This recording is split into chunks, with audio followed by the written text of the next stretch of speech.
Hi, everyone. My name is Anthony Caruso III, and I am the publisher of the Capital Sports Report.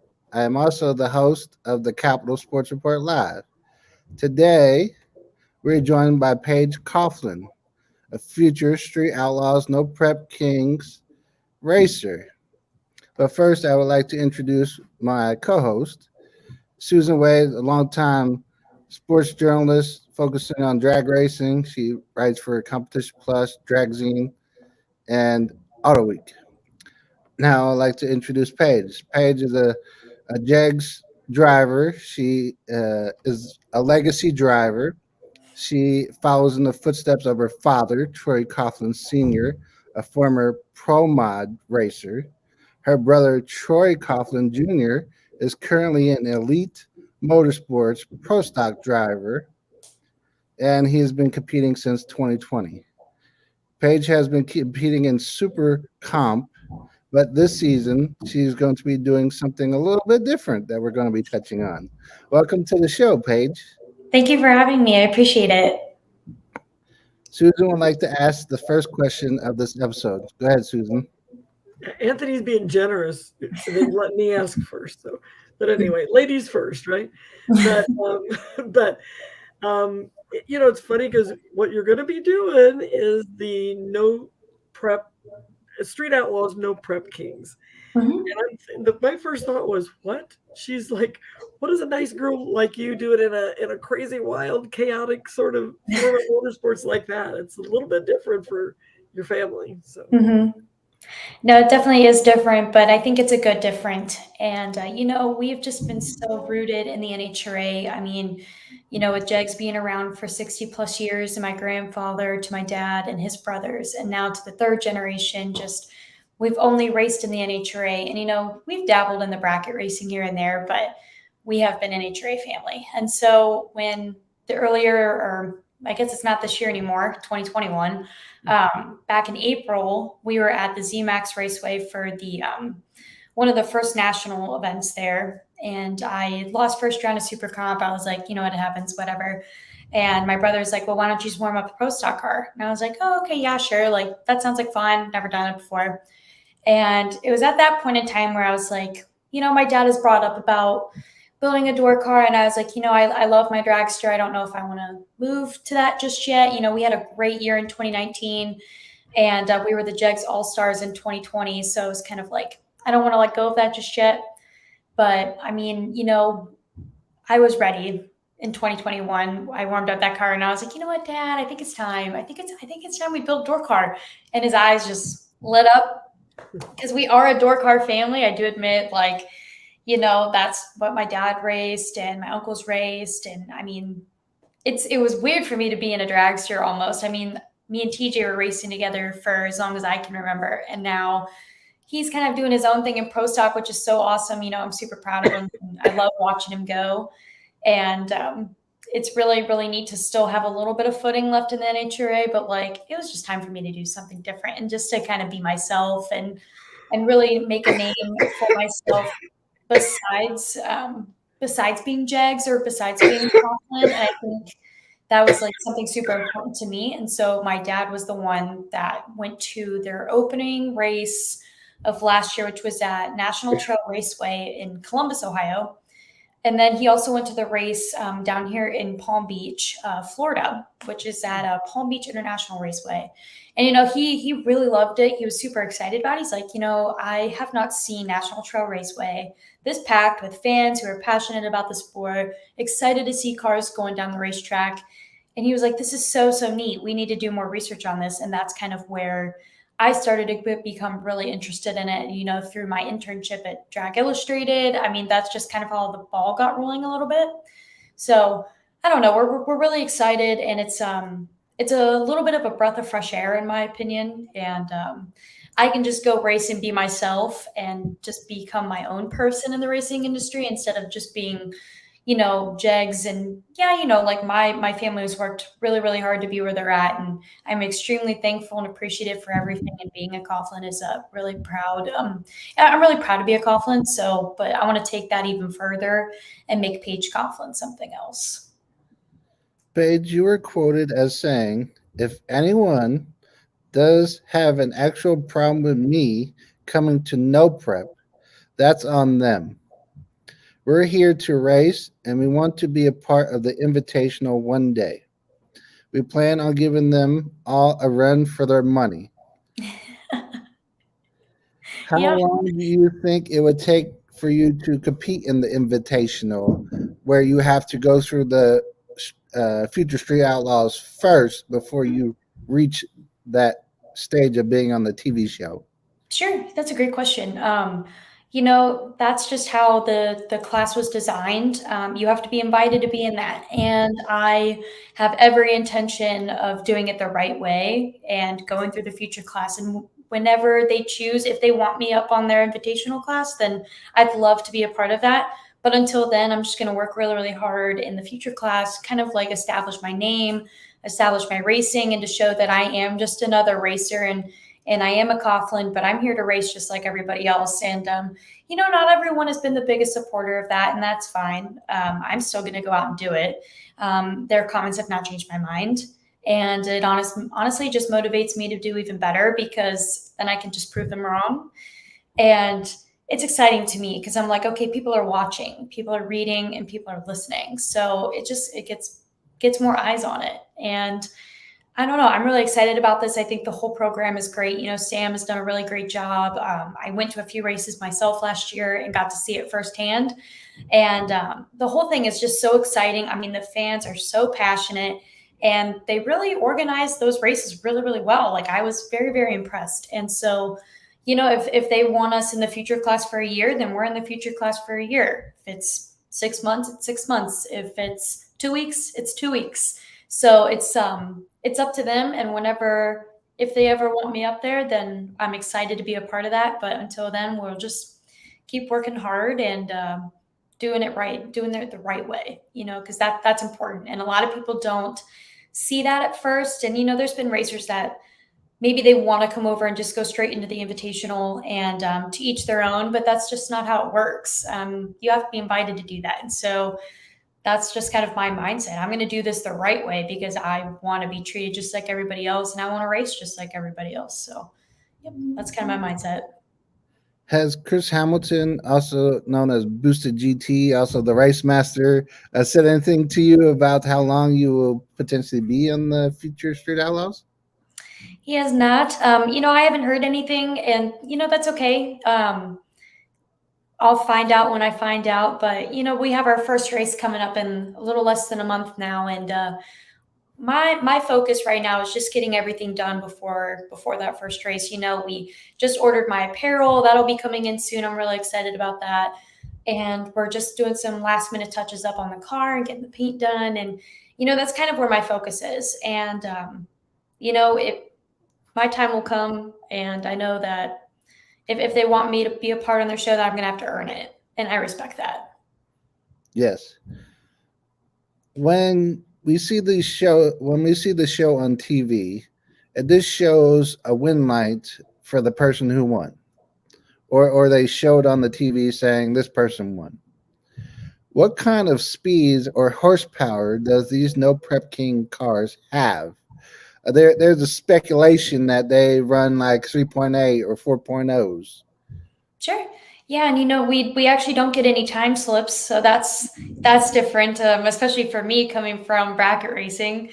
We'll have they have technology out there that'll like kind of give you a ballpark, but you don't really know, and it's honestly kind of fun, and because you have no idea what exactly your reaction time was or what it did run, and so my guess is like it could run 430s, it could run 380s, it could run 370s. It all just kind of depends on the tune-up and whatever that driver picks, and if they decide to detune it or keep it the same, or it's really up to the guys racing and their teams. So I know that every car on property does have quite a decent amount of horsepower. I can tell you that, more than what I'm used to, that's for sure. But it just varies. There's different power outers and people have different routes that they'll go and just different setups. So it just kind of varies, but it's exciting. I like seeing the different power outers that people bring out because it just gives the class more variety. And it kind of reminded me of like Pro Modified, back when my dad was running it, they had different options for people to run. And it just made the class really exciting. And I loved seeing the different cars and the different tune-ups for those kind of things. And they're not the same Pro Modified versus Street Outlaws, but I like the uniqueness of the class and the uniqueness of just the way they run things, the setup, everything about it. It's just really, really neat. So it'll be exciting, and I couldn't give you a definite answer. I mean, I don't have that data for myself yet. We're still putting stuff together. We have not tested yet. We'll be ready though. So we'll figure it out. That's for sure. I know I'm still figuring it out. Sometimes I don't know what I'm doing, and that's okay. It's something different. It is something different. I have a lot to learn. That's for sure. As someone who's only driven dragsters before and never actually raced a car with doors. So yeah, I do have a lot to learn, but one positive way to look at it, in my opinion, is I have no bad habits to break. And I'm all about learning how to drive this kind of car, going this fast on a surface that's different. It's all completely new to me, but I'm so excited about it. I'm so eager to learn, and counting down the days to when we'll be hitting the track to do some testing laps. And it's all starting to really come together. I've kept it quiet on social media for a little bit. I really want to show the finished product, and it's so close. So once that content becomes available, I'm really excited to put it out there. Paige, you talked about your previous experience with the Super Comp, and you got a time slip. Mm-hmm. How difficult will it be for you when you do this kind of racing and they don't give you a time slip? You don't know your ET, you don't even know how fast you went, you don't know how much your reaction time was, like you were saying. How difficult will that be for you because you're so accustomed to it from the NHRA side? Sure. I think the first race, it'll definitely throw me off. They'll be towing me back from the finish line, and I'm going to be like, oh, we got to go to the ticket booth, and there is no ticket booth anymore. So I'm like, oh, never mind. Disregard that. Remember, you got to go to the scales, though. You don't want to be in that world from last year. Right. That'll be different. We didn't have to do that in the dragsters, but we'll do that now. And, it'll be an adjustment, but I really don't think it'll be too bad. And, there's always different ways to look at the data. And so I'm sure we'll have access to some of that. And we really do have some amazing people working with us. We have Mike Reese. He's the car owner, actually. He's worked with us at JEGS. Ever since I was little. To me, he's like another older brother. And he's so great. And so they've been really thrashing on this car to get it done. And then the guy who tuned my dragster, his name is Justin Beaver.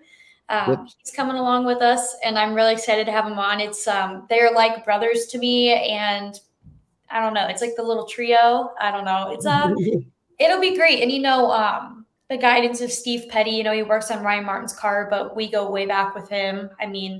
I was always on the road with my dad during the pro mod days, and I raced juniors a little bit, but that was mostly just like the local stuff on the weekends. My dad wasn't racing, or if I was chasing points.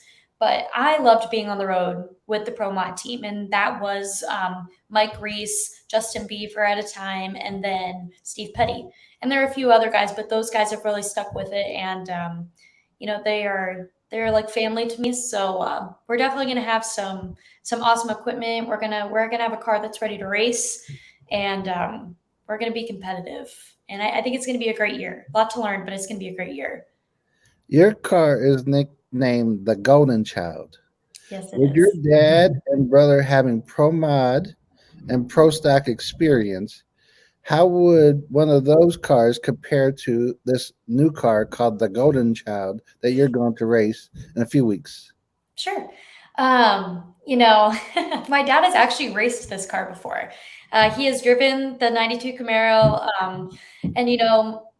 And, like I said, the car's been close to the family, and, the car owner's wife raced it in the outlaw stuff beforehand. And I don't know, I've seen this car before. I kind of grew up with it as well. And first of all, the name, it came from the original car paint color. And it was this beautiful, one of a kind, candy apple gold. And it's really, really hard to paint match. So I could not I couldn't necessarily keep it because it's like it wouldn't match if something were to happen to it, if we need to replace something. So I was like, well, let's just keep it in the name a little bit. But I don't know. That car is something else. And my dad has had some experience in the pro mod, and my brother has dabbled in it as well.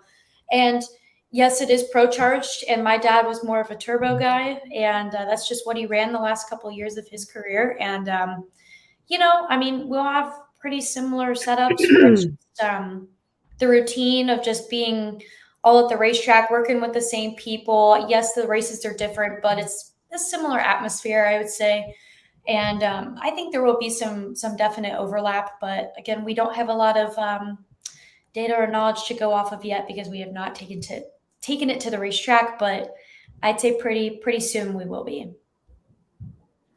I'm just blown away by the fact that there's no time slips. I mean, it's weird. Why do they do that? I mean, that's maybe a dumb question. People who really, really understand that form of motorsport probably know the answer to that. I don't. So why don't they have time slips? That's different. Well, to me, it's like it mimics street racing, or it's all about first one to the finish line, and that the win light is what really matters. And I've seen grudge racing, street racing, like Street Outlaws, the original show, and they go off of a flashlight, and whoever crosses first wins, and that's it. And so I'm it just kind of like mirrors that, but these are actually on racetracks. They are not prepped or anything, but they are held at racetracks and not on the street. But it is a different concept. I think it's something I'm definitely had to get used to. I'm very critical about my reaction times. I know that in my super comp car, I'm always like, if it's not 00, then it's no good. And that's not true, but I'm very critical. And when it's me and TJ, I'm like, man, I want to race as good as him. He has a lot more experience under his belt, but he's a really good racer. And I had to watch him for a year before I could even get in my super comp car. So just watching him be able to hit that tree consistently, drive the stripe, and really carry himself at the racetrack is impressive. And I always wanted to be like that. So, and one of those things that we really bonded over was the time slips and comparing and taking notes and doing the math and, doing the weather and entering everything into your computer and like the little things like that.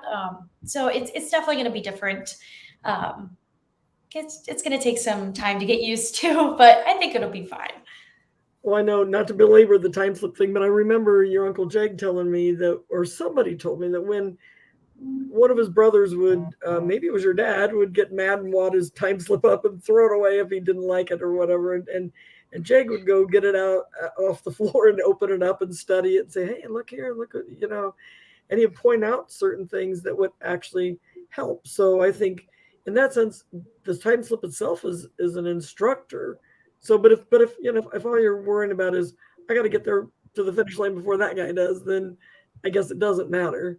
It's different. And the bracket racing or the sportsman racing, man, that's tough. I mean, I've had my ass kicked quite a few times, to say the least. But I really learned a lot there, and that the classes, especially Super Comp, are just filled with some really talented drivers. Like, I mean, one of them, to say Luke Bagacki, I mean, the name speaks for himself. But I remember I've never beaten him before, ever. Every time I race him, I've lost. But it's almost like, man, I want to win so bad, but at the same time, I learned something new from just racing him every single time.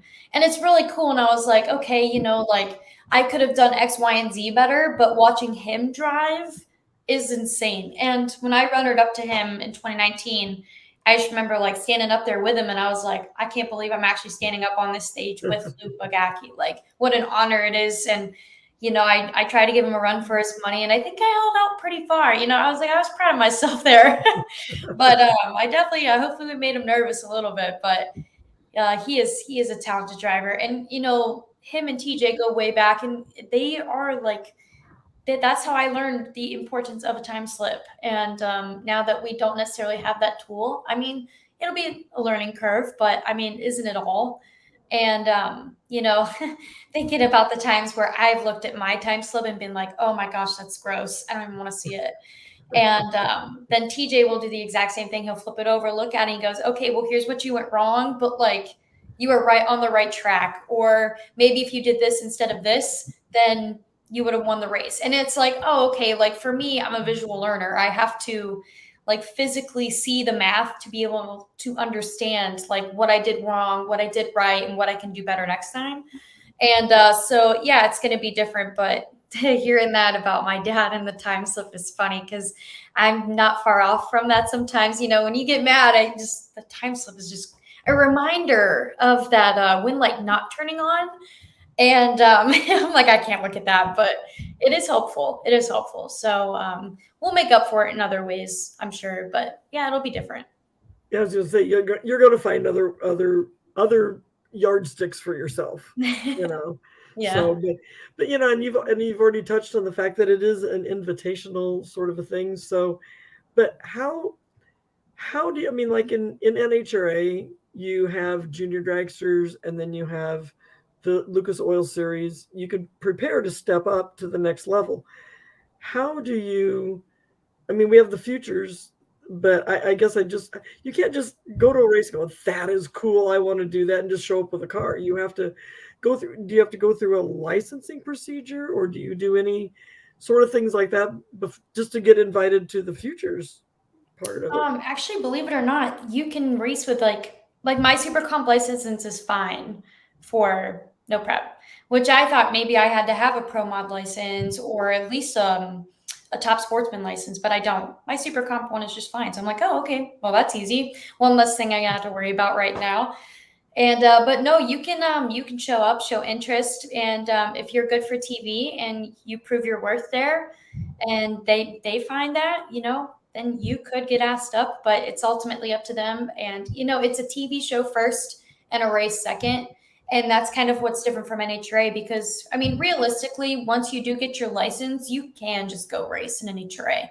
And I mean, as you go higher up in the ranks, it gets a little bit harder because, you know, it's like sponsorship and just funding, you know, those kinds of deals. And yeah, you do see that in no prep, but it's maybe not as professional, you could say. I've definitely noticed a difference there. And it's kind of cool that it's not as professional. I feel like I'm just like when I go to my bracket races, I just show up in a t-shirt and shorts and just throw my pants on and we go race. And I mean, all you do is, well, hopefully all you have to do is put gas in it and go. If you're not doing that, then that's not a good sign. But I don't know. It's like you can just show up there and you can race. And if you have an NHRA license and they say you're good to go, I mean, you're honestly good to go. But the invitation class is kind of like that. You need to be invited to. You have to be asked up to be in there. And I mean, if you're good enough for the TV and you're worth the spot, then they'll give it to you. I want to slip in another question here that Anthony wasn't expecting me to, but when Justin Shearer, Big Chief, came to the NHRA, so it kind of doesn't work the opposite direction. I mean, NHRA has very strict rules about safety and certain specs on the car, and he found out that his car wasn't as NHRA ready as he thought it would be, and he said, I'm very humbled by that. It's amazing how the NHRA requires all these different things that he didn't have at that time, you know. But he loved coming over. But it is different, isn't it? With the cars are completely different, aren't they? They are different, and yeah, not everybody necessarily looks at that. But I actually do remember when he came to Indy, my dad was running Pro Mod, and there was like this line, and this line was so long, and it was just to meet him and say hi. And I waited in that line, and I got his autograph on a Post-it note, and I kept it in my car for the longest time. It's probably disintegrated at this point, but because that was a few years ago. It was right before I started racing Super Comp, I believe, the summer before, I think.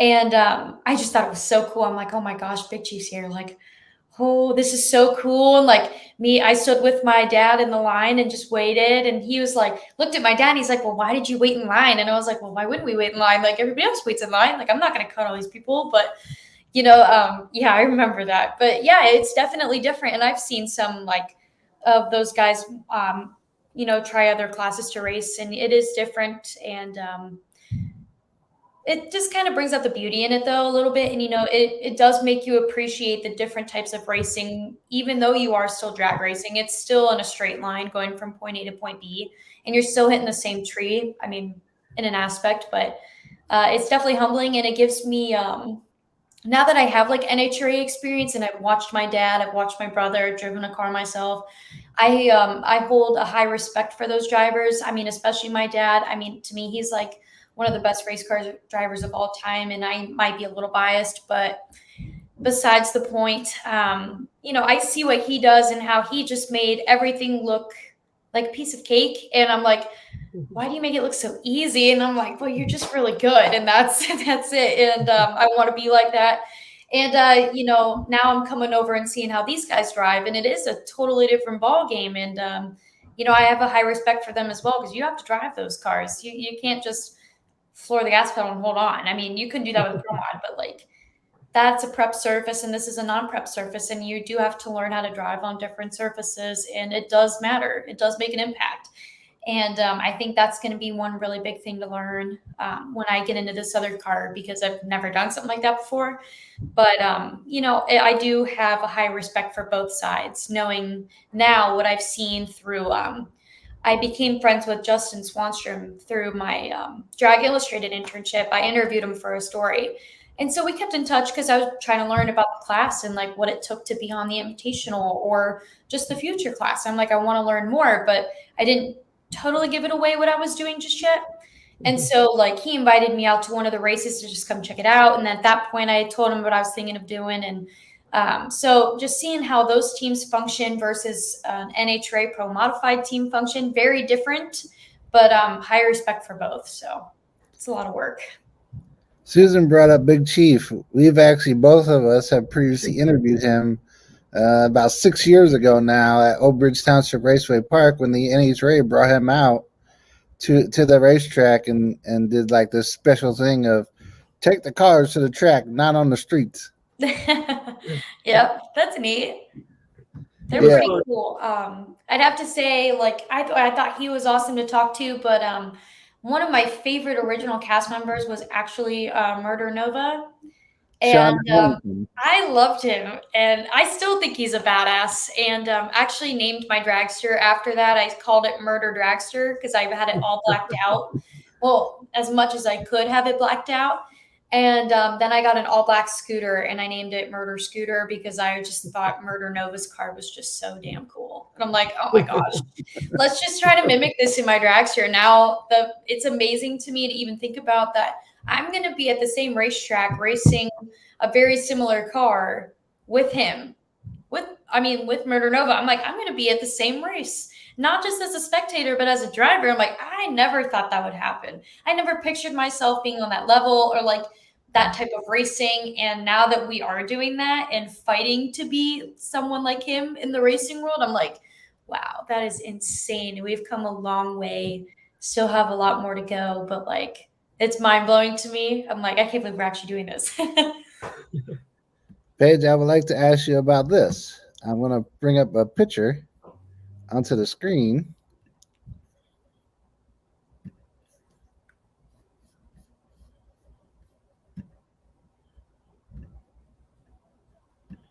Paige, I don't know what he's doing. It'll be a surprise to me too. Yeah, well, Paige knows about it because it's on her page. Oh, okay. It says right here, the crowning touch on your helmet. Could you talk about that? Sure. Yeah. So this helmet was very, very special to me. And it was actually one of my brother's old helmets that he didn't use, and it happened to fit. So I took that one. And Nick Pester is the painter. And he has been super, super close with our family. He's done all of our helmets, and he is just such an artist. It blows my mind every single time I see one of his helmets, because I'm like, oh my gosh, I never thought you could top the last one, and then you definitely just did. And I'm like, how do you do that? But, I really wanted to make that helmet a tribute to my dad. And, I wouldn't be racing if he weren't here with me. And he has been one of my biggest supporters, him and my mom. And, just having him with me, going on the tour with me, going to all my races, and really being really supportive of the decision to go no prep racing. And he's definitely a role model in my life. And I've talked in previous interviews before that I'm like, if there was ever one person I'd want to be just like, it'd be him, because I think he carries himself well. He knows how to talk to people. He treats people with respect. And he's exactly like one thing that I always stood out to me about him was like, when you go to a race and you see some of those drivers and they have all these fans, they want to come up and take photos and like get your autograph, and you stand behind that rope. But my dad was always the kind of guy that was just, he acted like he was just any other racer, and he'd talk to those people and have conversations with them, get to know them, and take pictures and sign autographs. But it was just so real and so genuine. And that's something that I want to be, and I want to continue that image, because I think that's important, and it's authentic, it's real. He cares, and he loves interacting with the people that are fans of him. And I mean, it's his face lights up whenever someone comments about him saying, "Oh my gosh, your dad's such a badass," or like, "He's the man," and like, because he really is. And I don't know, just I think the helmet was one way, a little small, but one way to kind of give it back to him a little bit and just be like, I really appreciate everything you've done. You've worked your ass off to be where you're at. And, you've earned it. You've earned the respect and the title of being a true badass. So I want to be like him. And he loved the helmet. He thought it was so cool. And one of the things that I've had a passion for is like the retro JEGS logos or apparel. And I've collected a few over the past 2 years. And so I sent a bunch of the t-shirt designs to Nick Pastura, and he kind of incorporated some of that in like the colors and the logo and the stripes. And then I also took, my dad had a helmet painted by Nick Pastura, and I said, let's take a little bit of this design from this helmet that he had and put it into this helmet. And so I love doing that. And my original helmet for Super Comp was a bunch of designs from my dad's old helmets all put into one. So it's just little ways to give back to my dad and just show him that, like, I appreciate him. I'm thankful for him, thankful for all the hard work and the advice that he's given me, and the more to come. And it's going to be really fun. We are two peas in a pod. He is my partner in crime. And, he's just so excited to see that helmet when it showed up on his desk at work. He's like, oh my gosh, like, this is so cool. And I'm like, well, I wouldn't be here without you. So that's the backstory of that helmet. Okay. I love your dad, by the way. That'll light his face up again. But I love your dad. He really is a truly genuine, awesome interview, but just a good person. He's just fun. He's approachable, and I think that's what you were talking about with you too. You want to be approachable at those rope lines. So I definitely agree, and that's why I always tell people, I'm like, I want to be just like him in every aspect of that. And he does set a good example. I've learned a lot from him just by sitting at the racetrack and watching him race. I mean, it doesn't always matter what you're doing inside the race car. I mean, I watched him or interact with other people, his teammates. I mean, they were never like people working on his car. Those were his teammates, and he worked with them too, side by side. And so that's how I was raised, and that's how I want to be. And I think that helmet is a reminder of who I want to be. And I don't know, he's an awesome guy. I'm very thankful for him. And I'll have to tell him, and his face will light up. I'm sure he'll watch the interview when this is done too. He'll be excited. Paige, next I'm going to bring up this picture, but you already know about this as well. We're a few weeks away from the No Prep King season, and it starts at Palm Beach International Raceway. Will you be doing any preliminary races before you start your No Prep King season? I think our main focus right now is just testing, is getting laps under my belt, making sure the car is doing what we want it to do, and, just kind of dotting our I's and crossing our T's before heading into that first race. And I need seat time. The car needs laps. So that's kind of our main focus. And we do know that there are other races going on. I mean, I've seen Justin Swanstrom go to some stuff, and I get tagged on things on Facebook. So I know they're out there, but for right now, I think our priority is just let's practice so that we can present the best race car in that future class and really give it our all, because that's what we're there to do. And we're there to win. and that's just the goal. I mean, that's what we want to focus on, and the car needs some time to adjust, like I do. I mean, this is all new to me, so the more practice, the better, in my opinion. You like bracket racing, you said in an interview. How helpful is that to this new venture that you're going to be doing here in a few weeks with the Street Outlaws No Prep Kings? Sure. I do love bracket racing. I love the concept behind it. I love being able to dial my own car and do the math and, look at all the different factors that do play into your dial in. I love that aspect. And, that's one thing I got from my brother, sitting there learning from him how to do the math and, what does wind speed mean and what does the track condition mean? What is the temperature, the water grain, all that kind of stuff. I mean, they all play a role. And so to me, that is so intricate and I love it. And so that's definitely some knowledge that I'll be able to take over into this no prep racing, even though we don't have a dial in or whatever. But, I'm still able to kind of look at these conditions with the environment or the track and kind of know what they mean, being like, oh, okay, well, this might slow me down a little bit and this might push me forward a little bit. So I definitely think that's helpful. And, just learning what the stripe looks like. I know we're not driving the stripe, but I mean, it's still there. You can still visualize it, and just hitting the tree. It's all about consistency and just being comfortable. And I know I definitely found that in my dragster. So I think now that we've kind of have that routine down, I think it'll be really easy to kind of just mold and adjust to this new car. Here's a big question for you. You're so used to a prepped track. How long will it take you to be used to a non-prep track? It's definitely going to be different. I'll watch YouTube late at night and just watch these guys race on these non-prep surfaces. And I mean, I give them tons of credit because it's hard. It's difficult. And, I've never done it before, but I'm sure it takes a lot of driving ability to be able to do that. And I'm really excited to learn. And, maybe we'll start out on a prep surface just to make sure the kinks are all worked out of the car and I'm comfortable in the routine and, going a little bit faster. It's like 50, 60 miles per hour faster than my super comp car was in the 8th mile. But, that's still a difference. I'll still feel that. And so maybe we'll start out there and then go to a non-prep surface. But it's all about learning control and knowing when to lift or pedal, knowing when to say, okay, no, this is not worth driving. Because sometimes you have laps that are like that. And to me, I would rather, I don't want to bust the car up. I want to keep that thing in pristine condition. And I know that that's not always the case. Things happen, but I want to take care of it. We've put a lot of hard work and time into that thing, and it is so beautiful.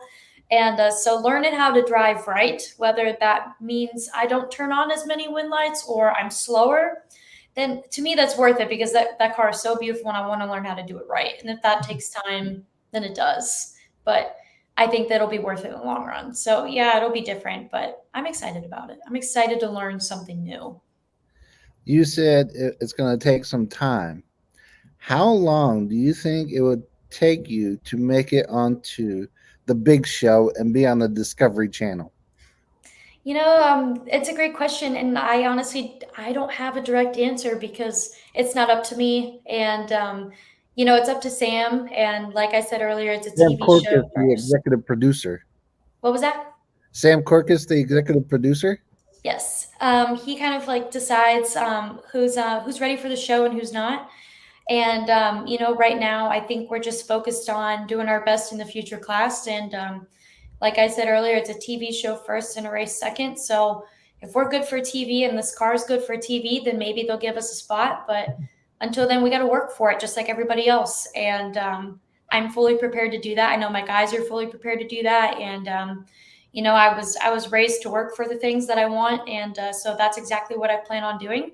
And if it takes a year, then it takes a year. But I'm going to show them that I want that spot more than anybody else. And I think we're definitely capable of doing it. I know the car is capable of it, and I know that I can talk on TV. I know I can do it. So I have faith that when we put the two together, it's going to be an awesome fit, and hopefully we'll get asked up. Paige, outside of yourself, how many people do you know of that will be competing in your future Straight Outlaws class?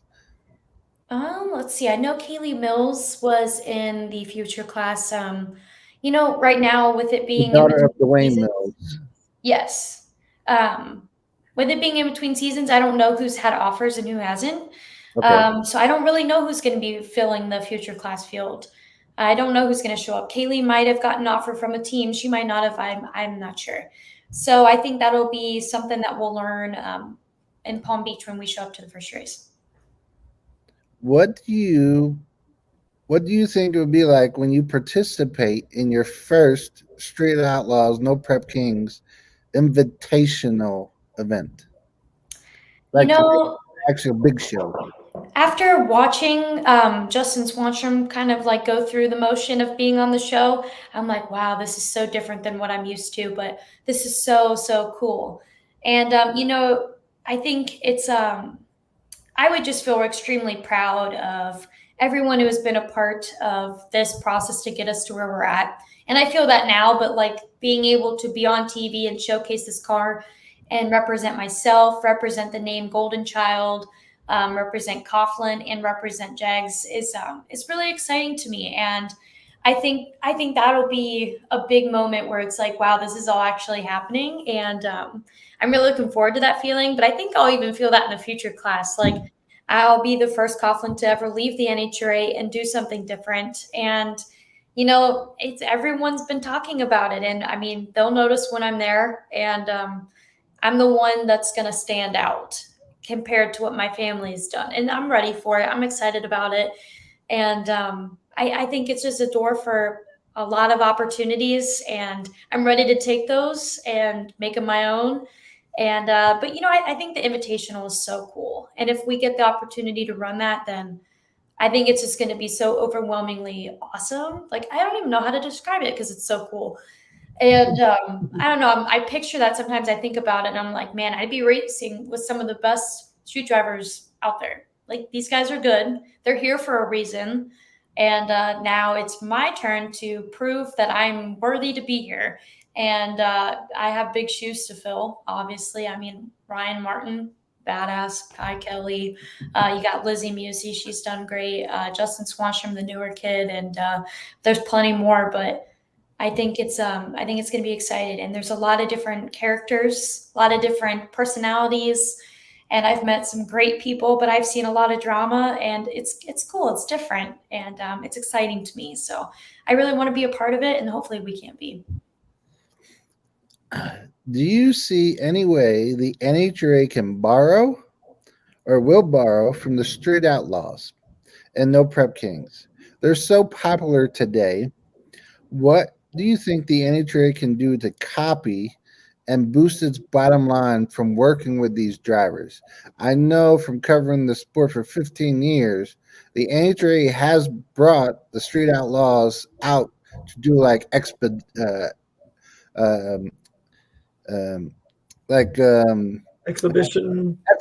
yeah, just to make some passes down the track. Do you think that they'll work with them to bring them out for more opportunities like this season, if they got a chance? I think that's a great question. And, I've noticed like now that I have kind of left the NHRA, I do see a lot of differences where the drivers have more personalities over in Street Outlaws, No Prep Kings. They speak their minds, and they'll let you know how they feel. Whereas in the NHRA, it's very buttoned up and professional. And at Gainesville, they attempted to have the Top Fuel callouts, and with the rain, they weren't able to finish it. But I thought that was interesting. Yeah, it got a little bit of engagement online and stuff, but I don't know. To me, that is so. Now that I see both sides. That is such a Street Outlaws, No Prep Kings deal. And like it came from Street Outlaws, and to see NHRA try to kind of do the same thing is a little different. It's a little like weird, not necessarily in a bad way, but I'm like, oh, okay, I see what they're doing here. I think having the call outs for pro stock would be extremely entertaining. I'd love to see that, but I don't know. Like, I mean, maybe, with COVID happening, that was really difficult for the NHRA, and the Street Outlaws, No Prep Kings, they didn't even race for a full year. So it's just different. It's different racing. maybe NHRA will pull some of the ideas from Street Outlaws, No Prep Kings. How those drivers feel about it, I couldn't tell you. I can't speak for them, but just from some of the comments online, it goes both ways. I know people have commented saying like, oh, the NHRA needs to do better. They need to, like, they can't keep their interest in their fans. Like, it's all the same stuff every weekend. But there are other people that would prefer the NHRA. They like that style of racing better, and they don't really like the no prep stuff. And so it really is to each their own for the audience. But some racers might be okay with it and some might not be. It just to each their own, I would say. But I've noticed some different stuff. But I think creating not bad drama, but drama is good. It just gets people talking, and it makes the race exciting. And I see some of that in pro stock, so I love seeing that class kind of bring out a little bit of it's like spunkiness to the NHRA professional series. And that I like that aspect of it, but we'll see how far they actually go with that. Yeah, I think the NHRA has over the years taken a lot of ideas from the IHRA, and so and that's not a bad thing. I think if you see something that works and you think that will make your program better, I have no problem with that. I just wonder, like Anthony, I wonder what could the NHRA do. Like it's funny you brought up the callouts, because I asked the drivers in a Zoom call. Whoever wants to answer this, but Antron was the only one who spoke up, Antron Brown. And he said, well, because I said, do you think it's possible that the NHRA is floating a little test here with these call outs and to see if maybe that's kind of how they might like to morph that into the national events? And he said no, because he said, why would we bother to qualify? Which on the surface is a normal reaction. But I said, well, what if everybody qualified, but that way you figure out who's got the better car this weekend. It's not going to be the same every weekend. So, but he didn't think so. So maybe not. Maybe there's sure. Who knows? Yeah, and qualifying definitely plays a role in that, because that's not something the no prep series does. But for me, I'm like I like seeing the attitudes and the personalities come out in the drivers a little bit more. It just makes them more relatable, I guess you could say. And I always saw that in the pro mod stuff, and now the pro stock stuff is like, where you see like, oh, the rivalries between KB and Elite, or Summit and JEGS, and it's like that kind of stuff, and the personalities from each side will kind of come out. And the call outs might or might not be a way to do that. I think bringing that out, though, bottom line is exciting. I like seeing that. I think Antron Brown is so awesome. I've talked to him before, and he's hilarious. And I've always enjoyed talking to him. My brother raced, or he did some stuff with Don Schumacher before Caletta. And he's a really cool guy. I've always thought he was funny, and I like seeing his personality. And I'm like, I like seeing that, in those guys, and it's exciting to me. It's real.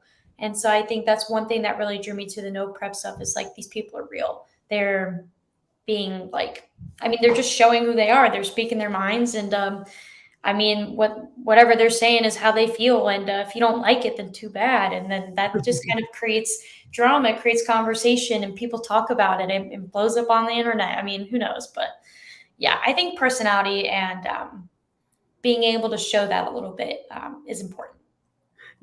Sean Langdon said something like in that same call, he said something to the effect of, well, they always tell us we should be, we should stir up a little drama. And he said, then you say something, and then they say, you shouldn't have said that, So, yeah.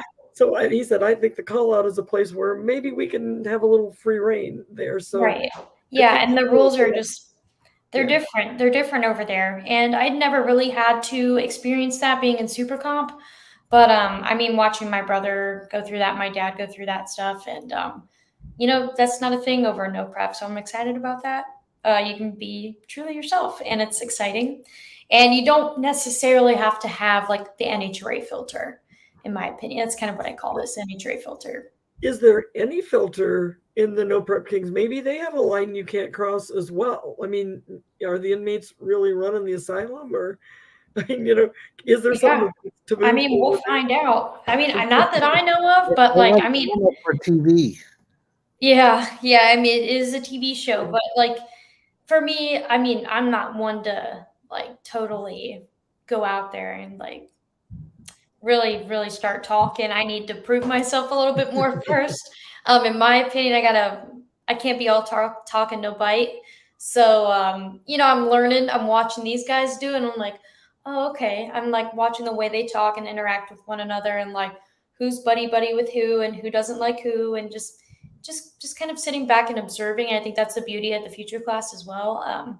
You're not jumping in head first into the deep end of the pool. Like you're sitting back and you're watching and you're learning, not only in the racing side, but also the people side of it. And I think that's important. I think it's important. You were raised so well, and you're such a nice, articulate, kind person. Thank you. Into this, you get in this habit of at the racetrack where you're racing, and you get together at the family Thanksgiving table, and you start talking smack about at the dinner. I mean, you don't want to turn into that either. So. No, I was definitely raised better than that. And sometimes we'll just shoot the shit for fun, but there's definitely lines. And when you show up to the family dinner table, I think my mom's expression says it all. Leave the racing outside, don't bring it to the table. Very strict about that sometimes, but I don't know, like we do have a good time, and we're not afraid to shoot the shit with one another, but yeah, there's a line, and but we have fun with it. Well, I'd like to shift gears just a little bitty bit and talk about your college. And you're finishing up your college education. I think this spring you're supposed to graduate, right? Yep, I'll graduate in May. From one of the most beautiful campuses in the country, Miami of Ohio. Mm-hmm. And Thank you. I agree. It is. It's true. It's a beautiful campus, and it's you've got two majors, double major, strategic communications. All this is very interesting to me. Strategic communications and professional writing. Yes. I find that interesting. Those sound like interesting programs. I'd like to take some courses in, but what do you plan to do with that? You've got the Drag Illustrated internship now. What do you want to go on, the print side, the writing side, or the script writing? What would you like to do with that? Sure. That's the beauty of being able to have two majors, and they kind of covered a variety of things. So like the writing aspect, yes, it touched on like screenwriting or journalism or even social media, like content reports and that kind of stuff. And I love doing that. But the communication side is mostly just marketing, social media, public relations, that kind of thing. And, I love doing that stuff. It's been amazing to kind of bring the two majors together and how well they worked. And now that I only have 2 more classes until I graduate, it's just so wild. But now I've been able to use that in my Drag Illustrated internship by running their Instagram and helping out on their show. And so when I graduate in the spring, I plan to go back and work for JEGS in their marketing department and work on social media. And then you and your sister Kelly are kind of into a different kind of horsepower as well, right? With the equestrian stuff. When Eric Medlin was doing his rodeo stuff, people would always say, "Oh, what's the difference between that?" And I said, just tell them it's the same thing. It's just it's horsepower. It's just different exhaust system. Yeah, and I've been riding horses since I was 8 years old. Me and my sister, we heavily competed, I would say, throughout elementary school, middle school, and then I competed a little into high school. And that's kind of when I got into the junior dragsters and took some time off of horseback riding. And when I became a senior in college, I actually ride for my university. And I decided to go back down to Wellington, Florida. And that's kind of where we competed very heavily, middle school, elementary school, kind of. They do series that are 3 months long down here. It's very competitive. And so I'm actually down here now in Florida. I ride out in Wellington every single day. I've been leasing a horse during my winter break, I like to call it, because I just decided to come down and visit my parents. They're in Florida right now, and we live about 45 minutes from the horse show. So I've been going out there every single day to ride. I love it. That horsepower will always have a special place in my heart. And it was the original horsepower for me. And then the racing came along. But yeah, no, I love it. It's been so much fun. We jump, which is great. And I don't know. I love it. It's something different to do, and it's not racing related, but still horsepower related, like you said. And we've been very, very involved in the sport for as long as I can remember. And we used to have all the horses and the ponies, and they'd live across the street from us, and we go ride. And then as we got more competitive, we were traveling to down here to Florida, to Tennessee, Kentucky. I mean, we traveled quite a bit for it. So now I just do it for fun, ride for school, and then ride down here. I don't show as much as I used to. I think the last time I really showed was my freshman year of college. And now I just kind of do it for fun. I'm focused on racing, and that's very time consuming, and it is a priority to me. So the riding is more of just like a hobby now, but I love it. So no Olympic aspirations or anything like that? No, that's okay. You know, the racing is a lot of fun. I can't give that one up, and it's hard to do both. So I love being in that race car. The feeling doesn't really compare to anything else. And so, yeah, I love the horseback riding. That's something I've always loved and always will love. Maybe I'll pick it up when I'm older again, or on my breaks, just continue to ride and take weekends off and come down here. But, you know, I like how relaxed it is, and how much of just, it's no longer a job for me. It's a hobby. I can go and do it for fun. And, you know, the racing is a job. So that's how I look at it, but I absolutely love it. And it's so fun. So you brought up an interesting point, because there are a lot of people who say, I don't want to do, like, if they're a good photographer, you say, why don't you do that why don't you be a professional? And because then it wouldn't be fun anymore if you have to work at it like that, it would take all the fun out of it. You know? Yeah, and with the racing, it's a little different for me. I'm like, you know, I want to work at this stuff to make it part of my job. And so I look at it as my job at JEGS is one job, and then my job in the race car is a different job. And I'm proud to make that my job. I love working at it. I love the amount of time it takes and effort it takes to really make this successful. And I've always looked at my racing that way, whether it was in the Super Comp car or not. So the riding was different. I was living down here for 3 months at a time. I was homeschooled. That's all I did was ride and go home, school, ride, go home, school. So that was a lot. And I was younger, but now I'm old enough, and I'm like, okay, I'm ready to take on this racing as a job and not just a hobby. I want to make this something I do for a living, and, you know, keep the horseback riding separate. Were you in Gainesville this weekend? I was not. I was riding, but my dad was in Gainesville. Because the reason I ask is because that region, that Ocala region, which is just down the road from Gainesville, is a big equestrian area. Yep. You know? I've never been. I really want to check it out. The owners of R&L Carriers actually are really into horses, and I used to compete with his daughter all the time. The family kind of goes way back, but they just built this beautiful facility out there, and I've been wanting to check it out. And they have another facility in Wilmington, Ohio, which is it's maybe like an hour and a half from my school. So it's not super far. I've shown there before. And I mean, both facilities are just so over the top and beautiful, and they take such good care of it. So I definitely want to see it before I go home, but I've never actually ridden in Ocala, just in Wellington. And one of the, some of the famous jockeys actually train there too. Mm-hmm. So go ahead, Anthony. I'm sorry. I think I was talking over the top of you. I'm sorry about that. I had some technical difficulties on my end. The internet went out here, but that's what happens when you do a live show. It's called the World Equestrians in Ocala, because Josh Hart made an appearance there last year. Yep, that's exactly it. Yep. And as his publicist.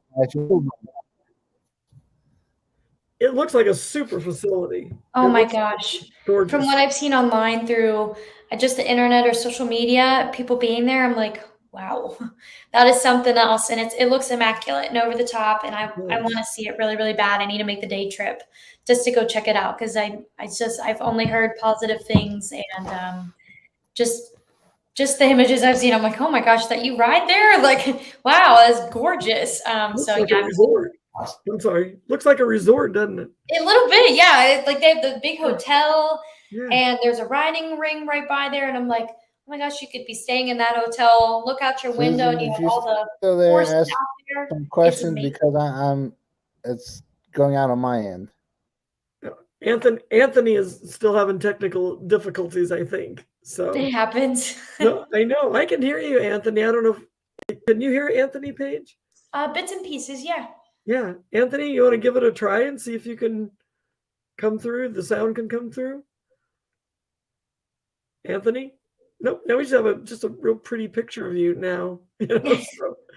But one of the things I did want to ask you about with the No Prep Kings is because Lizzie and some other, a lot of other girls have done this, there's no pressure on you to be the trailblazer or the first woman. And that I would think that takes some pressure off you, which is cool.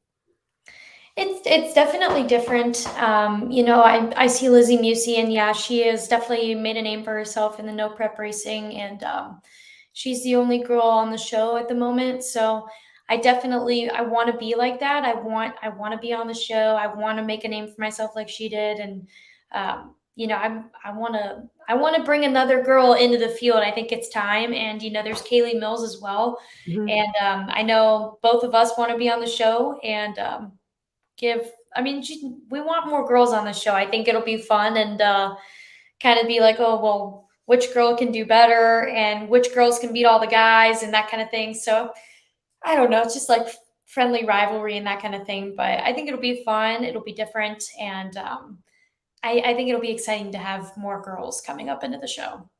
Yeah. And I think, I know Scott Palmer was talking about Kaylee. So there's already people who are kind of following y'all and you aren't even there yet, so. Yeah, it's weird. Someone brought that up to me not too long ago. They were like, is there anything you wanted to say to your fans? And I was like, it took me back for a minute because I'm like, what? I'm like, I never even considered myself to have any of that. Like people who followed me and were like considered themselves a fan of me. And I'm like, especially because I haven't driven the car yet, or I've never done this no prep racing stuff before. So it's like, that took me by surprise, but it also made me super excited. I'm like, wow, people have already been following me and rooting me on, even though I haven't driven the car yet. I think that is so exciting. And it motivates me to do better again. And just, I loved hearing that. I think that's so cool. And it'll only continue to grow. So, which is exciting. Well, something I've heard about you, and I don't know anything about it, is that you play the violin and you've learned several foreign languages. Is that right? That was I played the violin in middle school, I believe. That was quite a long time ago, but yeah, I've taken a few different languages, part of my degree, and I traveled a little bit, so it was fun to kind of be able to understand, and I took Italian and French. Well, I think it's Jasmine Salinas took Mandarin Chinese. Oh, wow. Yeah, that's impressive. That's impressive. That is. Well, she's probably the only one who could speak Mandarin in the pits, so. Yeah, I know. I'm like, I don't know if I could necessarily speak either language of French and Italian correctly. I can read it and write it way better, but I've traveled to Europe a couple of years ago before all the COVID stuff happened, and when I was in France, I was able to understand a little bit, and I'm like, I know that word, or like, I know what you're saying to me, and I'm like, I probably look like an idiot right now, but like, at least I can understand what you're saying, and I just thought that was cool. But I mean, being able to learn Mandarin, I'm like, oh my gosh, like, props to you, good for you. That's impressive. Yeah, I'm good with languages, but I don't know that I could do something with characters that are different from the English language, or the kind of alphabet we have, and it's true that if you don't use it, you lose it. Right, exactly. If you don't do it every day, and because I look back and I think those are papers that I wrote in French or papers that I wrote in Spanish or German or something, and it's like, and you're right, you can pick out little bits and pieces, but it's not enough to be conversational, and that's frustrating when you used to do it. Yeah. So yeah, definitely my issue. I think we are totally losing Anthony here, and I feel so bad about that because I know he's had such a good time and he's put all this together, so it's actually working. So I don't know why it's not working for poor Anthony, So I feel really bad about that, and I am not on the technical end of any of this, so I don't know exactly how to close the show out, except to say, I think we've run out of some time, and I think we want to thank you. I know Anthony certainly wants to thank you, and he's put all this together, and he's put it in our hands now. And I don't know how to do any of the technical things. So there you go, folks. There's a confession for you. So, but I do want to thank you for being with us today. And so it has been so much fun getting to know you a little bit. So yeah, you guys as well. Thank you so much for having me. I mean, both of you are great. And yes, please tell Anthony I said thank you.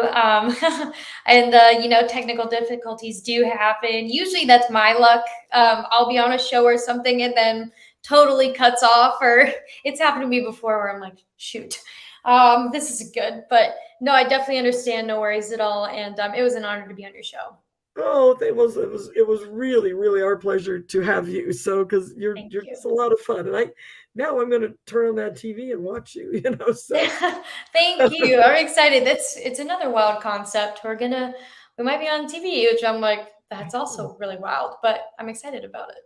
So. And I got to tell you, I'm excited that you, Anthony can edit the end of this here, but I think it's exciting that you are interested in putting words together, because now it's like we're just talking about being on TV, but TV is TV. I mean, but you got to have a command of the language, and you learn that by writing it.